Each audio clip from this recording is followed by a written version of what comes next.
di jurusan Manajemen Transportasi. Jadi kalian juga merupakan salah satu bagian dari keluarga besar Himaporta. Dulu itu saya magang di PT Secepat Express Indonesia dengan jabatan itu Staff Internship Fleet. Itu ngurus bagian moda transportasi, untuk ngurus dokumen-dokumen, terus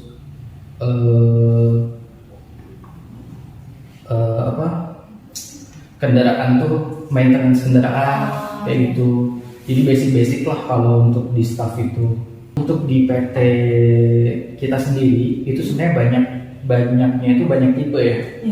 Jadi ada yang karyawan under PT Secepat, karyawan under PT outsourcing, atau karyawan mitra ya. Nah itu tuh beda-beda. Ini juga berlaku untuk semuanya ya, untuk semua PT. Jadi ketika nanti mungkin teman-teman di sini mau pada bekerja, itu harus dilihat nih kontrak kerjanya gimana. Kontrak kerjanya itu under perusahaan atau under outsourcing atau under mitra.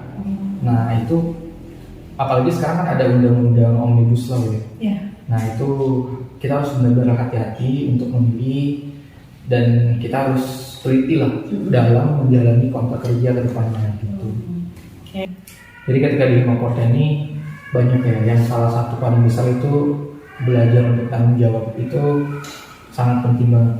Untuk organisasi juga saya leadership juga belajar dari Himaporta. Untuk bisa public speaking juga saya dari Himaporta, dimana dulu itu saya hampir nggak pernah untuk mau show up depan kamera atau gimana. Nah setelah di Himaporta ini yang saya dapetin ya, saya harus bisa dan harus berani. Akhirnya saya berani untuk ngomong di depan orang, depan banyak gitu kan, depan banyak orang, menjadi ketua angkatan. Dari situ leadership mulai muncul. Halo, selamat pagi, aku Tete Transporter. Gimana kabarnya? Semoga selalu bahagia dan selalu sehat. Kembali lagi bersama saya Anissa di acara podcast Himaporta tahun 2023 tentang tema bukti nyata kuliah di Manajemen Transportasi. Nah, di acara podcast kali ini saya nggak sendiri, dan kali ini saya ditemani oleh salah satu narasumber kita, yaitu Kang Dian Hermawan. Selamat pagi, Kang. Halo, selamat pagi. Nah, Kang Dian ini, kalau akun transporter belum tahu, Kang Dian ini adalah Ketua Angkatan tahun 2018 di jurusan Manajemen Transportasi. Jadi Kang Dian juga merupakan salah satu bagian dari keluarga besar Himaporta. Nah, Kang gimana kabarnya? Alhamdulillah. Gimana nih perasaan Akang diundang menjadi narasumber untuk acara podcast kali ini? Saya sangat bangga ya sebenarnya, bangga sama Himaporta juga sekarang udah bisa grow up lebih baik. Ya saya harapkan sih lebih baik lagi ke depannya, dan saya juga perasaan saya saat ini sih ya senang aja gitu melihat apalagi ini Himaporta udah makin jaya gitu. Jadi senang ya? Senang. Sekaligus bangga dengan Himaporta. Oke. Kesibukan Akang kali ini apa nih? Kan Akang alhamdulillah baru lulus ya. Nah, kesibukannya apa? Apakah sudah mulai bekerja atau gimana? Kesibukannya mungkin boleh diceritakan ke Akang dan transporter yang lain? Oke, untuk saat ini sih saya ada bekerja, dan juga saya ada usaha. Saya bekerja itu dari semester 6 akhir. Jadi setelah magang itu saya langsung bekerja, ditarik oleh perusahaan di tempat saya magang. Dan sekarang juga saya ada usaha juga, saya punya toko juga. Paling itu aja sih kesibukannya sekarang. Bekerja dari usaha. Nah, kalau misalnya tadi kan Akang bekerja dari semester 6 akhir pas magang. Nah, kalau boleh dong diceritain Akang kerjanya di mana? Dulu itu saya magang di PT Secepat Express Indonesia dengan jabatan itu Staff Internship Fleet. Itu ngurus bagian moda transportasi, untuk ngurus dokumen-dokumen, terus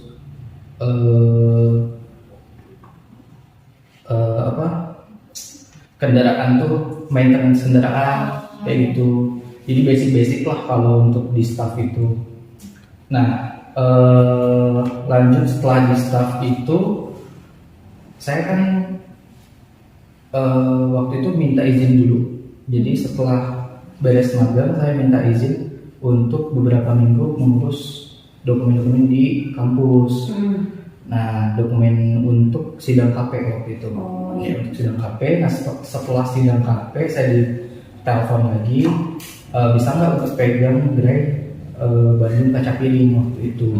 Nah, akhirnya saya dinobatkan, ya dinaikkan lah istilahnya dari staff intern fleet, saya jadi branch operation di Bandung Kaca Piring. Setelah dari Bandung Kaca Piring tuh saya lupa ya berapa lama, tapi sebentar. Habis itu saya naik lagi ke departemen fleet lagi untuk pegang di under line haul supervisor. Dan sampai saat ini sekarang saya di posisi sekarang terakhir itu di line haul supervisor operation. Line haul supervisor ya. Nah, kalau berarti kan tadi kan akan di PT Secepat ini tuh kan dari internshipnya. Nah, akan tuh gimana sih bisa jadi intern di PT Secepat ini? Mungkin ada dikasih tahu atau akan nyari sendiri gitu. Gimana ceritain?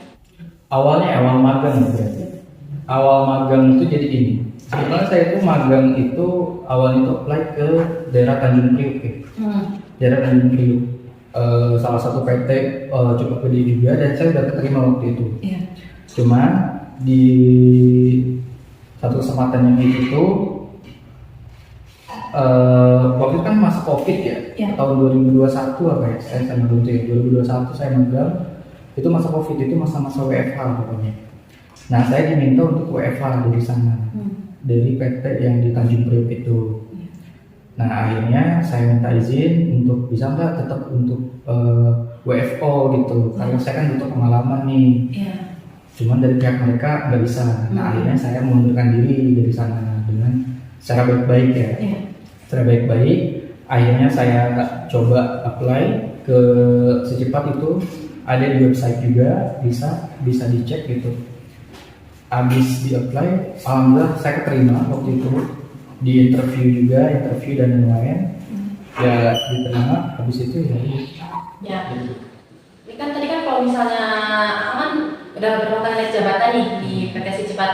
Nah, kira-kira nih kita bisa naik jabatan tuh selain karena performa dan kinerja kita tuh, kira-kira ada faktor apa lagi sih yang bisa kira-kira biar kita bisa stay di perusahaan ini tapi dengan posisi yang terus meningkat gitu. Oke. Kalau apa ya? Kalau untuk bekerja itu kan kalau kita mau menjadi seorang profesional itu harus jadi problem solvingnya bagi perusahaan. Kebetulan waktu itu PT kita itu memang lagi ada penurunan dalam income ya. Artinya kan harus ada efisiensi pemangkasan entah itu dari manapun.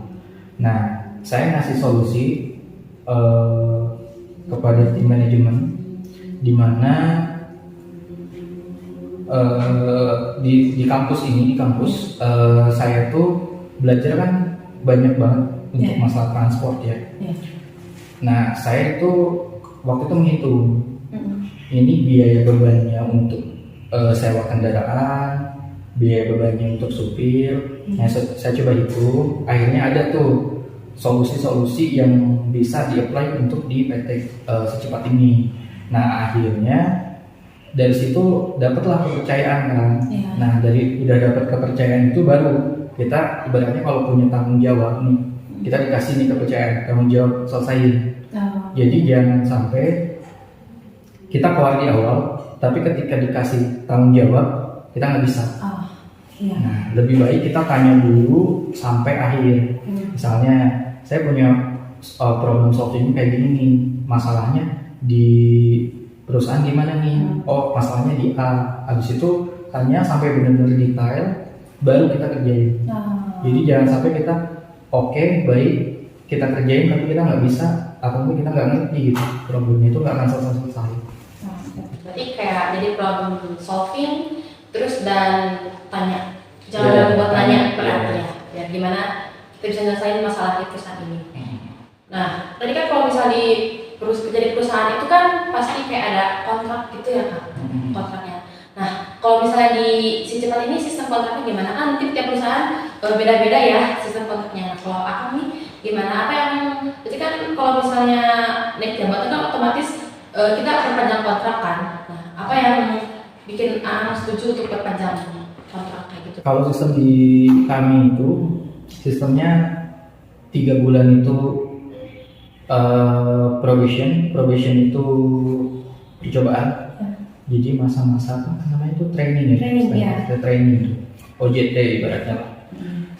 Training habis dari 3 bulan itu lanjut ke kontrak 1. Kontrak 1 itu sifatnya 6 bulan. Ketika udah 6 bulan habis kontrak kerja 1 habis, itu nanti ada evaluasi dari atasan kita, apakah ini lanjut ke kontrak 2 atau gimana. Nah kalau misalnya kita lanjut ke kontrak 2 itu bisa lanjut selama 6 bulan lagi. Setelah 6 bulan baru naik jadi karyawan tetap. Gitu, jadi karyawan tetap. Cuman untuk di PT kita sendiri itu sebenarnya banyaknya itu banyak tipe ya. Jadi ada yang karyawan under PT Secepat, karyawan under PT outsourcing, atau karyawan mitra ya. Nah itu tuh beda-beda. Ini juga berlaku untuk semuanya ya, untuk semua PT. Jadi ketika nanti mungkin teman-teman di sini mau pada bekerja, itu harus dilihat nih kontrak kerjanya gimana.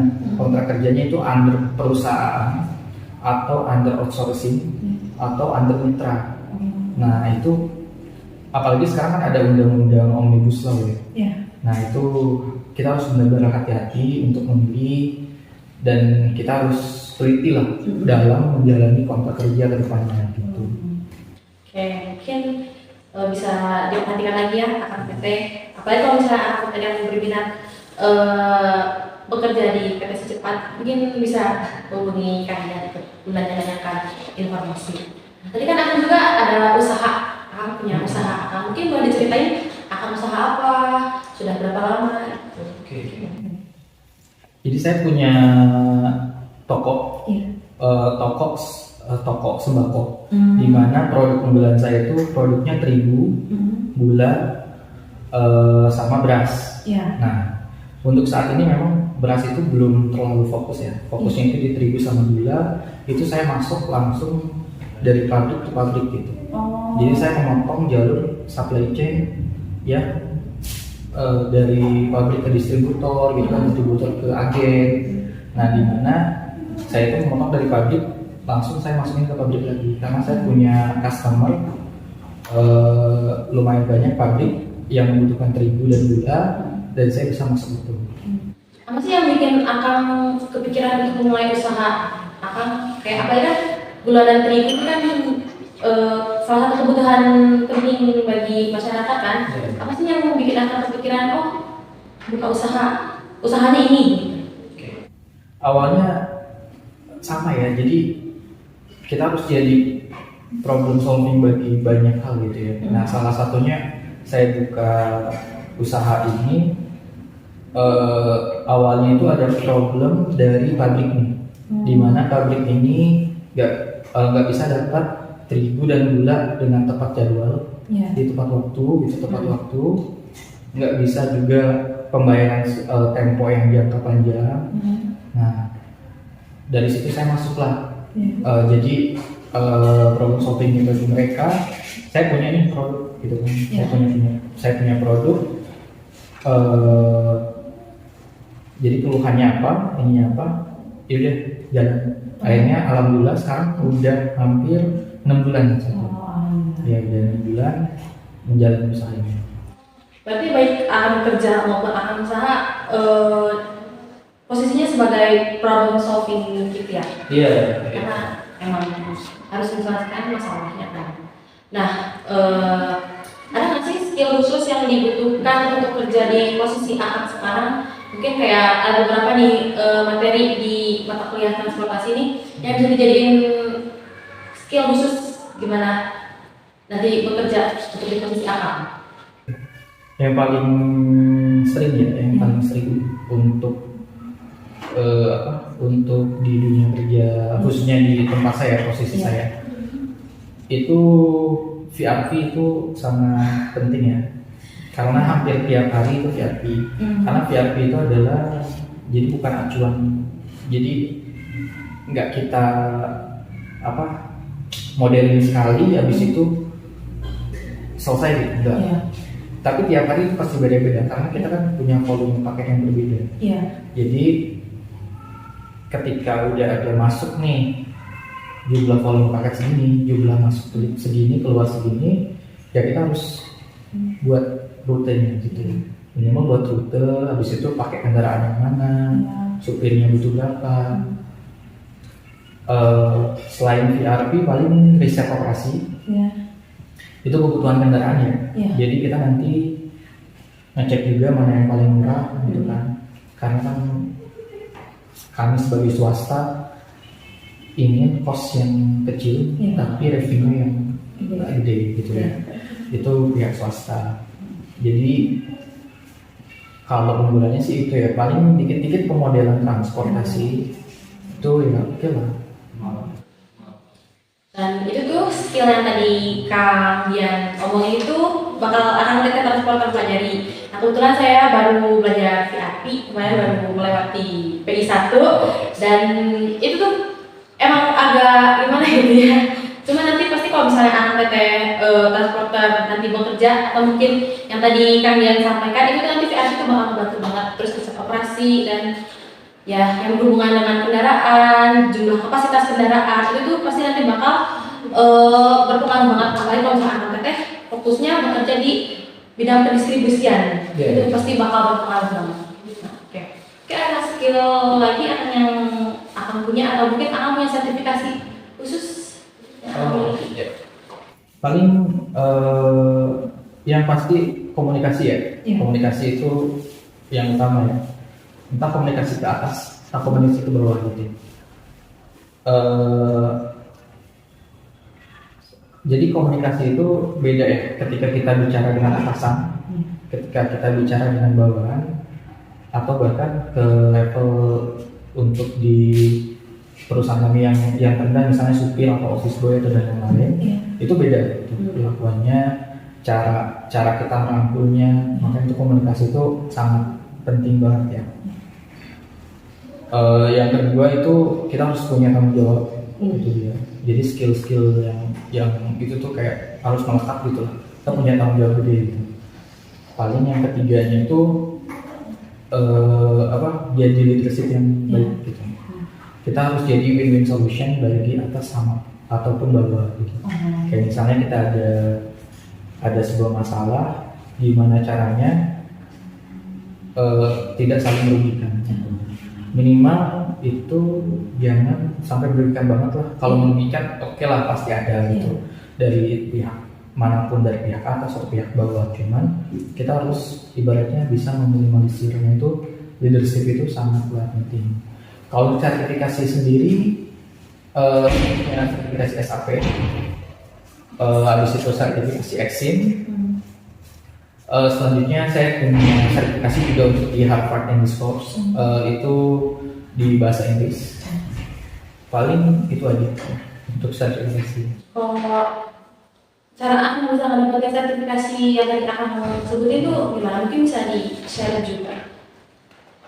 Karena saya tuh seneng nonton gitu, seneng nonton. Jadi saya tuh selalu, kalau misalnya waktu itu ada SAP di kampus ya, waktu itu ada, nanti juga teman-teman di Mamporte juga pasti punya lah, maksudnya punya pengalaman untuk dapetin SAP gitu ya. Nah, kalau saya pribadi, karena saya nangkepnya lebih cepat itu nonton video, maka saya tuh nonton video orang gitu. Gimana sih cara dapetinnya SAP dan lain-lain gitu. Mungkin ada sebagian orang yang senangnya membaca gitu kan, jadi baca sebuah artikel atau gimana, itu salah satu tips juga ya. Jadi tergantung orang-orang lah gitu. Kalau untuk dapetin sertifikasi. Nah, balik lagi. ngomong-ngomong soal kerjaan akan ya, seberapa besar sih pengaruh berkuliah di jurusan manajemen transportasi untuk mendapatkan pekerjaan akan sekarang? Wah, pengaruhnya besar banget ya. Jadi karena kita itu sarjana memang transportasi ya, Iya. itu tuh memang yang pertama jarang banget. Bahkan teman-teman kantor juga sampai heran gitu, lu punya pemikiran gini gimana sih gitu kan. Nah, jawabnya ini dari kampus gitu. Nah, ini bedanya kita S1 dengan lulusan SMA gitu. S1 itu harus kita bisa analisis gitu. Oke, misalnya kita untuk bekerja di lapangan gitu ya khususnya, kita akan lebih jelek dibandingkan anak-anak yang mungkin udah lama bekerja. Cuman yang sudah lama bekerja belum tentu bisa analisis gitu. Nah, jadi harus apa ya? Pengaruhnya dengan dunia transport itu karena saya jurusannya transport, saya juga bekerja juga di wilayah masih transportasi, analisis saya juga masuk. Dari situ pengaruhnya sangat besar. Apalagi kalau misalnya mau karir sebagai profesional ya ditingkatin lagi gitu tentang analisisnya gitu.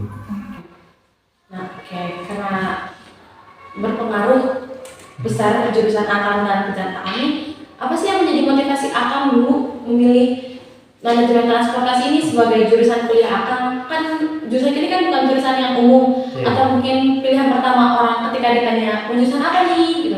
Nah, apa sih yang bikin akang memilih jurusan manajemen transportasi ini? Oke, dulu tuh saya tuh SMK ya, jadi saya tuh bukan SMA. Saya tuh SMK Negeri 12 Bandung dengan jurusan Teknik Elektronika Pesawat Udara. Nah, dengan elektronika pesawat udara itu saya coba masuk di ITB gitu sebenarnya. Melalui SBM, jadi ambil teknik dirgantara apa ya. Nah, tapi nggak masuk. Nah, akhirnya waktu itu dapat undangan dari sini. Ketika saya search gitu kan, gimana tentang logistik, dan memang ternyata saya tertarik gitu kan di dunia logistik, apalagi pas ada jurusan transportasi, di mana saya itu dari setelah lulus SMP itu saya udah ngotak-ngatik pesawat gitu. Jadi tentang elektronikanya dan lain-lain, tentang transport itu udah melekat lah gitu. Akhirnya yaudah saya milih jurusannya di transportasi. Apakah ada waktu favorit di jurusan ini, mungkin yang kalau misalnya sampai yang favorit yang paling membekas gitu? Oke, paling membekas yang pasti itu VRP ya. Itu manajemen distribusi, juga riset operasi, dan satu mata kuliah yang dosen Pak Agus Eko itu. Aku lupa ya, mata kuliah apa ya? Pokoknya itu ada penentuan titik gudang. Ingat nggak? Belum dapat. Iya. Pokoknya itu oke sih. Jadi kita ada yang namanya ngasih titik equilibrium. Nah, itu sangat berguna banget ya untuk analisis gitu ya. Apalagi untuk di level-level SPV ke atas itu kan pasti analisisnya harus ditingkatin kan. Nah, bisa belajar dari situ gitu. Itu mata kuliah yang favorit saya. Terus apa aja sih yang akan dapat selama berkuliah di jurusan manajemen transportasi ini? Yang dapat ya, pertama itu pasti saya materi itu dapat ya. Materi itu dapat. Yang kedua pengalaman itu banyak. Ada pengalaman organisasi. Kebetulan saya juga masuk di bagian Himaporta.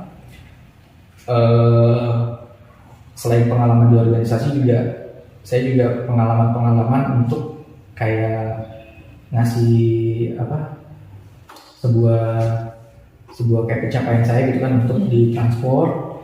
Jadi saya bisa ngasih tahu ke adik-adik gitu kan gimana. Habis itu ya paling relasi ya. Relasi itu yang ketiganya. Jadi yang didapetin di sini tuh juga relasi.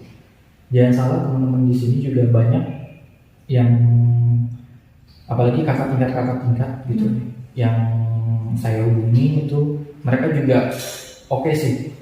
ibaratnya selalu ngasih info gitu. Nah, jadi ketika saya jadi masih junior gitu kan, masih di bawah kuliah, saya sering nanya. Nah, akhirnya relasi saya cukup kuat gitu untuk di luar. Itu yang didapatin di sini.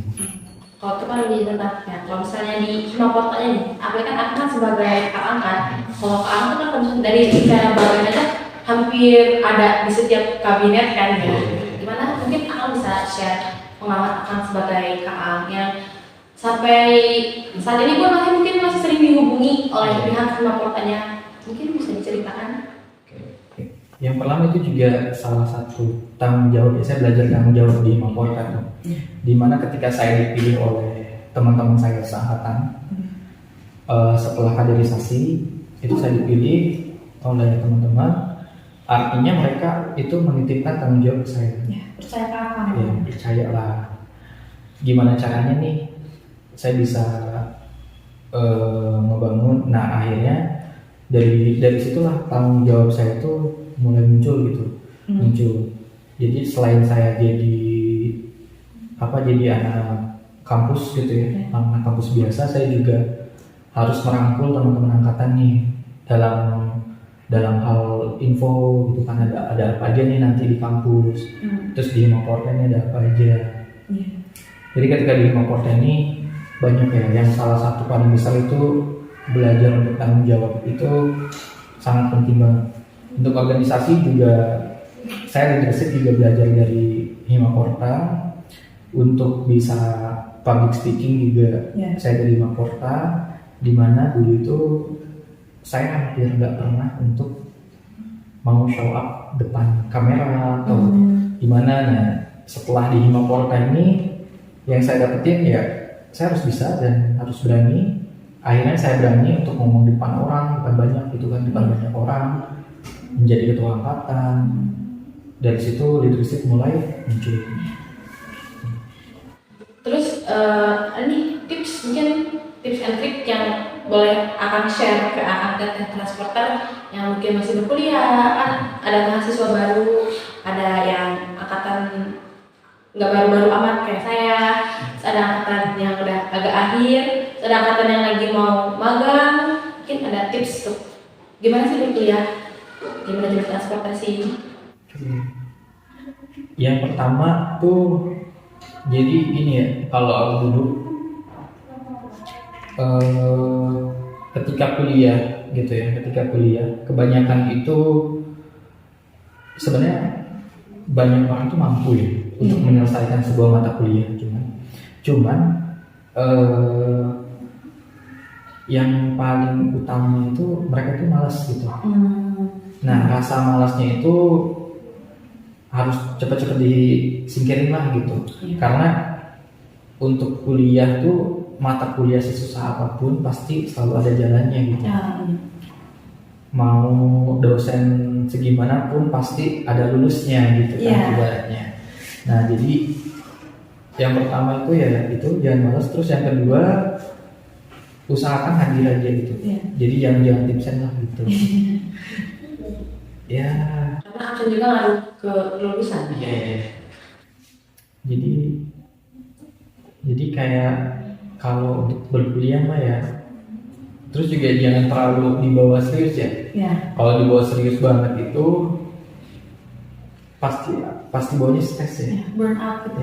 Jadi pasti stres banget gitu.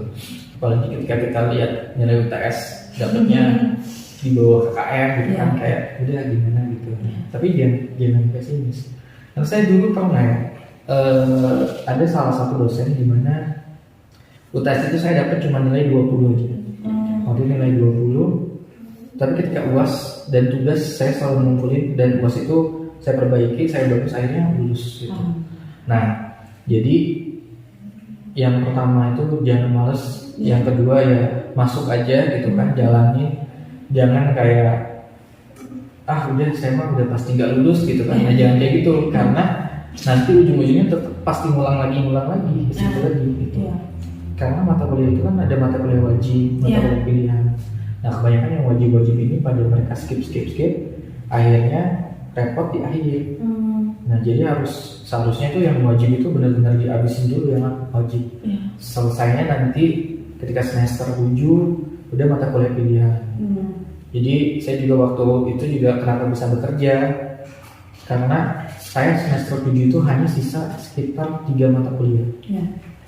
Sekitar 3 mata kuliah, dan semester 8 itu saya udah free.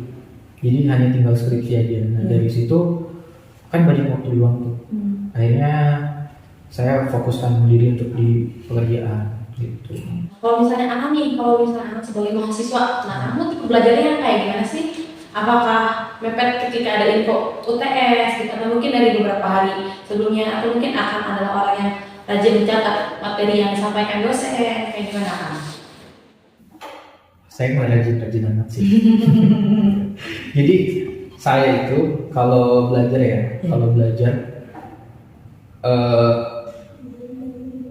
nggak pernah jadi jauh-jauh hari gitu. Mepet, jadi selalu mepet. Cuman saya itu selalu gini, ketika beres belajar misalnya sekarang belajar tentang kebijakan gitu, tentang kebijakan transportasi.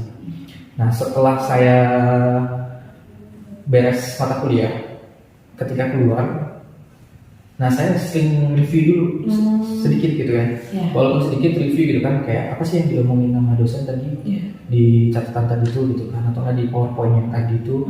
Nah setelah itu sebentar aja, nggak sampai 10 menit lah biasanya. Habis itu udah nggak pernah aku buka lagi, nggak pernah gimana. Nah nanti setelah UTS, mau UTS, mau UAS, atau mau ada kuis dan lain-lain lah, baru saya cuma baca sekilas doang. Dan saya punya, ya karena sering kayak gitu, jadi daya ingat tuh kuat. Jadi mungkin tipsnya sering mereview apa yang disampaikan oleh dosen kali ya, tipsnya. Dan sering direview itu karena emang sering direview, jadi sering ingat, mungkin jadinya tetap kuat ketika mau ujian. Oke, masuk ke pertanyaan terakhir. Apa sih harapan Akang terhadap jurusan kita yang tercinta ini, jurusan manajemen transportasi ini? Harapan? Iya. Harapan. Yang pasti saya berharapnya manajemen transportasi ini makin terbang lagi, entah di darat, laut, udara. Terus saya juga berharap untuk manajemen transportasi ini bisa lebih banyak menjangkau jadi menjangkau orang-orang yang belum tahu tentang manajemen transport gitu. Karena kebanyakan memang jarang banget yang tahu manajemen transportasi ini gitu. Padahal ini sangat oke banget gitu kan. Di situ ya saya harapkan juga mahasiswa makin banyak gitu kan. Makin banyak karena lulusannya nanti juga sangat oke banget. Karena setiap perusahaan pasti butuh manajemen transportasi. Cuman karena mereka nggak tahu, jadi mereka ngambilnya sarjana yang lain. Nah itu sangat sayang banget ya. Padahal jurusan itu udah oke banget. Nah jadi kayak harapan saya pengen supaya manajemen transportasi ini lebih banyak undang-undang PT, undang-undang apa gitu, karena biar ibaratnya terkenal gitu bahwa ada jurusan manajemen transportasi. Dan harapan akan terakhir Bapak? Kita semakin jaya di darat, di laut, di udara. Oke, akan datang transporter, mungkin cukup sekian bincang-bincang saya bersama kalian. Mungkin apa yang kalian sampaikan bisa bermanfaat, seperti tadi tips kuliahnya yang bisa di-review, terus pentingnya hadir ketika dosen menjelaskan. Lalu yang tadi ya mungkin akan nanti bisa cari info-info untuk internship, karena tadi internship nyari sendiri kan ya, lewat website. Dan juga jangan lupa tingkatkan soft skillnya. Tadi kan kalian juga ngomong tentang rasa dipercaya, tanggung jawab, dan disiplin. Itu tuh ada soft skill yang akan transporter bisa tingkatkan. Oke, cukup sekian bincang-bincang kita kali ini. Terima kasih kepada kalian yang telah berkenan meluangkan waktunya untuk acara podcast kali ini. Dan terima kasih juga kepada Akang Transporter yang telah menyaksikan podcast kali ini. Semoga kita selalu sehat dan selalu bahagia. Saya Anissa Aulia, pamit undur diri. Terima kasih dan mohon maaf atas segala kekurangannya.